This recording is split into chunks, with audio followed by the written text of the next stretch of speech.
Okay, so get this. We're diving into a story today that sounds like it's straight out of some kind of sci-fi flick, right? It's the Antônio Vilas-Boas abduction case from back in 1957. You've probably heard of alien abduction stories, right? But this one is something else. Not just because of what Boas said happened, but the whole era comes from the details he focused on. We've got some wild source material here, excerpts that really get into Boas's account and everything that came after. So picture this 1957 rural Brazil. Antônio Vilas-Boas, this 23-year-old farmer, he's working his fields late one night. And this detail about it being late at night, this is going to come up again later on. Just keep that in mind. Anyway, Boas is out there with his tractor when he sees something weird in the sky, this like red star. And it's getting bigger, moving closer. It's not a satellite, not a plane. Boas says it turns into this like egg-shaped thing with legs even. Now, Boas is understandably freaking out a little by this point. Yeah. Right. So he tries to get out of there. But guess what? His tractor dies. Engine quits. Lights go out. Like something's messing with the electronics, you know? Huh? He tries to run for it on foot, but too late. They grab him, take him right up into the craft. See, this is where we start seeing those classic abduction story elements, the unexplained lights, the strange shape of the craft, the stuff that really gets under your skin. But what makes Boas' story so interesting, even compared to stuff that came before it, are the details he gives about the beings themselves. They're humanoid, but with these really specific features. Like, he described them as being about 5 feet tall, wearing these gray coveralls and helmets. And get this, they didn't talk exactly. Boas said they communicated through these, like, barking noises. Okay, hold on. So inside this thing, it gets even weirder. Yeah. Boas says they stripped him down, covered him in this strange gel. People have been trying to figure out what that stuff was for years. Yeah. And then they take him into this room, and it's covered in red symbols. And for some reason, Boas memorized these symbols, even drew pictures of them later on. That whole thing with the symbols, it's really something else. It's like he wanted proof, you know, evidence of what he went through. And remember, this is 1957. The whole idea of alien abduction wasn't really a thing yet. Not like it would become later. Boas wasn't dealing with the same kind of expectations or tropes that later stories would use, you know?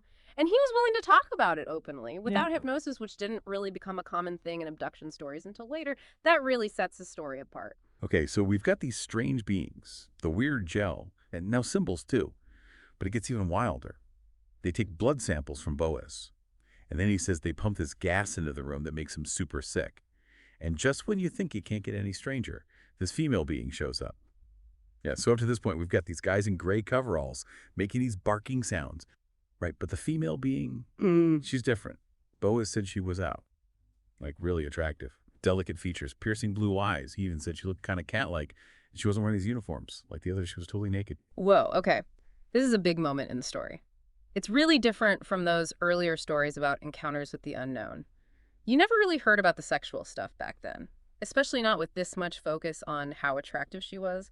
It's one of the reasons people didn't believe Boas' story at first. But it's also why people were so drawn to it.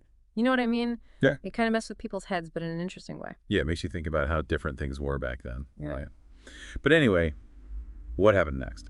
Well, Boas says he had this sexual encounter with her. Like, can you imagine? This whole thing is already crazy. And that whole thing about forced impregnation, you know, like the humans and aliens mixing, that became a recurring thing in a lot of these abduction stories later on.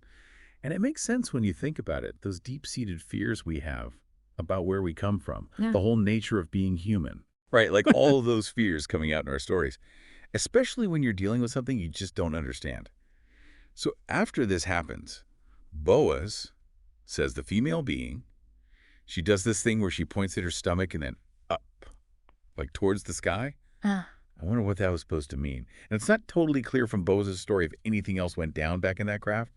What we do know is that he tries to take this clock-like thing from the ship, you know, like to prove it happened. He wanted some kind of souvenir, I guess. It's like he knew that nobody would believe him unless he had some kind of proof. Right. Like, this wasn't just a dream. So did he get away with it? He did not. They caught him, took it back. And then just like that, they let him go. He finds his way back home 4 hours later. 4 hours just gone. Like, time doesn't even work the same way up there. But that's not even the weirdest part. As if the mental part wasn't enough, Boas starts getting these physical symptoms like nausea, weakness, crazy headaches. I mean, you could say it was just the stress, but there's more. He starts getting these weird sores on his skin. Sores that doctors later said looked exactly like radiation burns. Okay, now that is something else. Physical evidence. That's not something you see every day in these kinds of stories, especially not something as specific as radiation poisoning. Now, investigators had something real to look into. It really does make you wonder. Like, you've got this guy telling this insane story. And then on top of that, doctors are saying, yep, that's radiation poisoning, all right. Something definitely happened to him that night. So Boas, he's obviously pretty shaken up by this whole thing. Right. So he gets in touch with this journalist, Jose Martins, who had this reputation for actually taking UFO stuff seriously. Martins is really interested in this whole thing, especially the physical evidence. Yeah. So he calls in this doctor, Olavo Fontes, from the National School of Medicine in Brazil, to check Boas out. And Fontes is like, yep, this guy's been exposed to radiation. No doubt about it. It wasn't just in his head or some psychosomatic thing. Something really messed with this guy's body. It's like one of those medical mysteries you see on TV. So this is real life. It really throws a wrench in the whole abduction stories are just hoaxes argument. Don't you think? Absolutely. This physical evidence, the radiation specifically, it brings a whole new level of intrigue to Boas' story. It's not just a story anymore. It's a full-blown case with potential medical evidence to back it up. It's really hard to dismiss. Exactly. So what are the skeptics supposed to say now? Well, there were still some who weren't buying it, like this researcher, Peter Rogerson. He took a really close look at Boas' story, and he started noticing some things that didn't quite add up. He found this article, published a few months before Boas came forward. It was in this Brazilian magazine called O Cruzeiro. And get this, the article described a UFO sighting. That sounded a lot like parts of Boas' story. So Rogerson's thinking maybe Boas got some of these details in this article, maybe subconsciously mixed them up with other UFO stories that were going around back then. Yeah. To create his own version. That's a pretty interesting theory. It really makes you think about how human memory works. We know it's not perfect. Right, and it can be influenced by all kinds of things, especially when you're talking about something as crazy as an alien abduction. That's true. But here's the thing. Boas told his story before alien abductions were really a big thing, right? The Betty and Barney Hill case. That's the one that really got people talking about alien abductions. And that didn't happen until a few years later. You're right. So was Boas some kind of visionary? Or was he tapping into something that was already out there, something in our collective unconscious, even if we didn't have a name for it yet? It's a question that's probably going to keep us all guessing for a long time. And I think that's what makes the Antônio Vilas-Boas case so fascinating. It's got everything. Strange lights, even stranger beings. An encounter that people are still talking about all these years later. Whether you believe it really happened, or it was all a big hoax, or something in between.